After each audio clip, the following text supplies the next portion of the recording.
Mieux, vous savez que je suis très intéressé par le numérique parce que l'une de mes entreprises est dans le secteur du numérique. Alors pourquoi vous intéressez-vous autant à ce secteur aussi qui est, disons...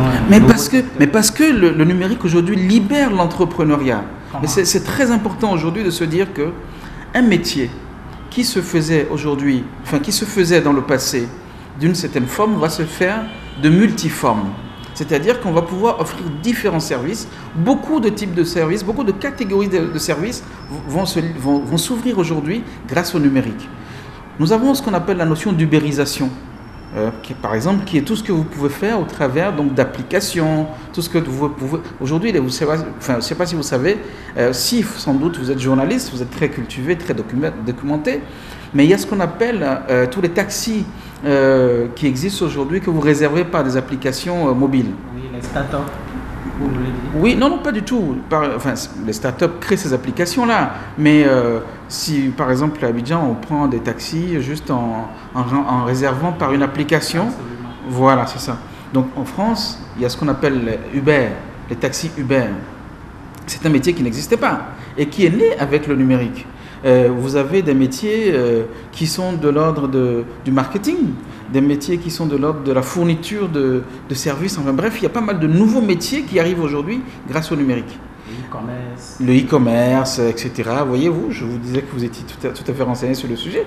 C'est ça que nous devons travailler désormais, en plus des potentialités qui existent. Et mieux, je vais vous dire, nous sommes en Afrique, nous sommes au Bénin.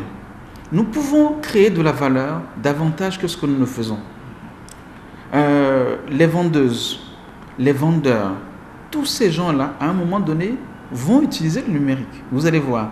Mais s'ils ne l'utilisent pas, nous allons avoir des métiers intermédiaires qui vont se créer grâce au numérique pour accompagner des services liés à leur activité à la base. Vous imaginez par exemple les livreurs de Atakote Vikpo. Il n'y a pas de sous-métier. Ça, c'est possible. Des gens qui mettent en place des applications, des plateformes qui permettent de livrer du Atakote Vikpo, de livrer de l'Iampilé. Bon, ça, c'est un peu plus compliqué parce qu'il faut que ce soit chaud. De livrer de la pâte, de livrer du moyo, etc. Parce que juste, vous avez créé quelque chose que tout le monde connaît. Que le besoin existe. Le besoin, il existe.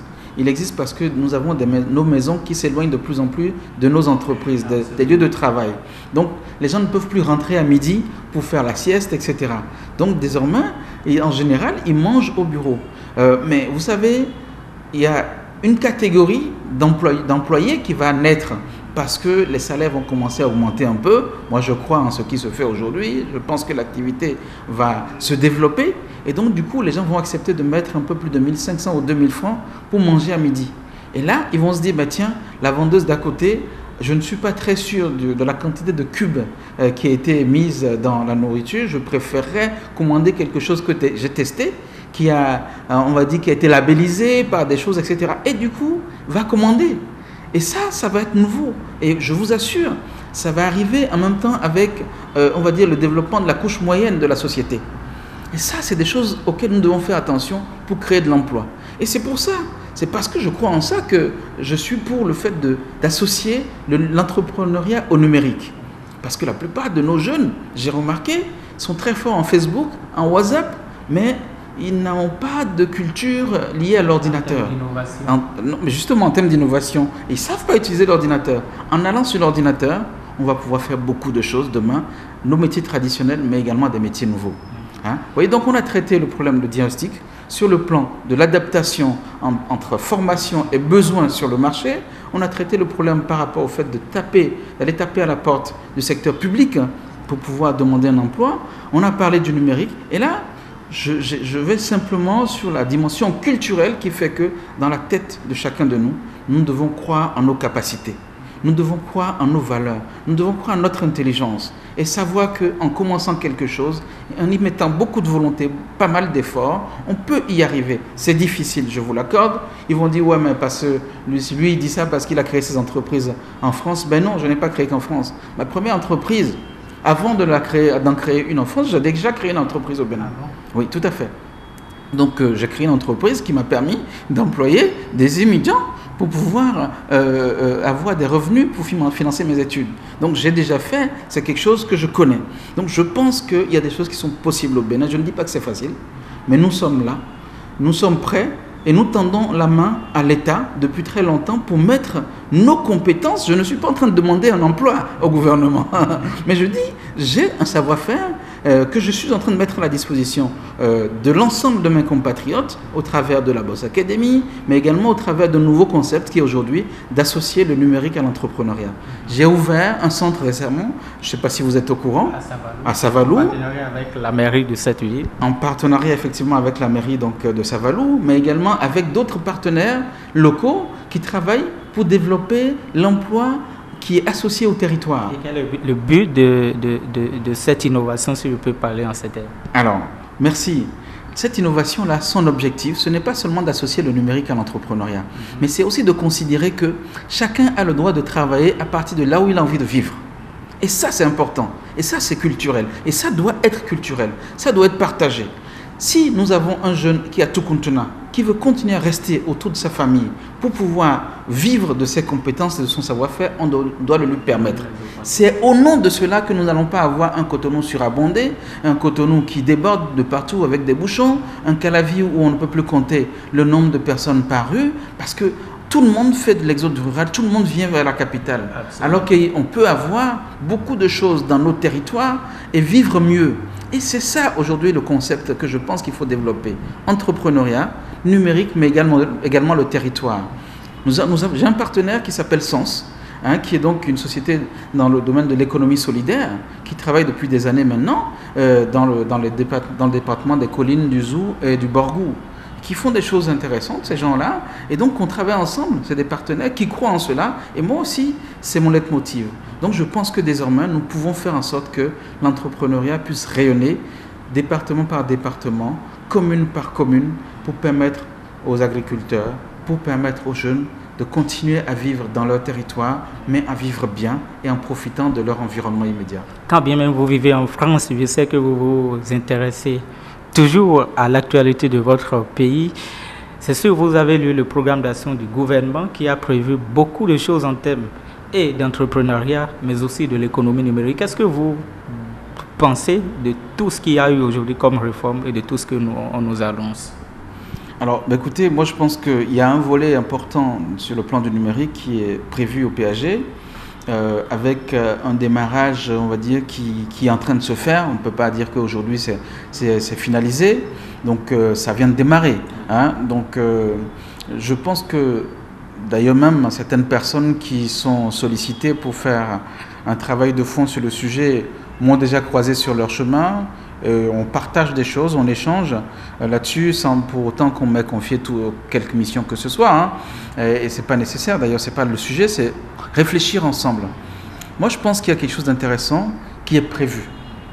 Mais ce qui est prévu, il faut qu'il soit vécu. Tout à l'heure je disais qu'il était nécessaire que les partenaires discutent ensemble.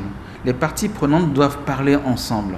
Le gouvernement ne peut pas parler seul de son côté, le privé ne peut pas parler seul de son côté, et ceux qui forment ne peuvent pas parler seul de son côté. Mieux, je dirais même les professionnels de l'entrepreneuriat en général doivent être également associés. Je pense que la Chambre de commerce doit jouer son rôle à part entière. Je pense que le patronat doit essayer de travailler un peu plus dans l'innovation pour apporter également son grain de sel.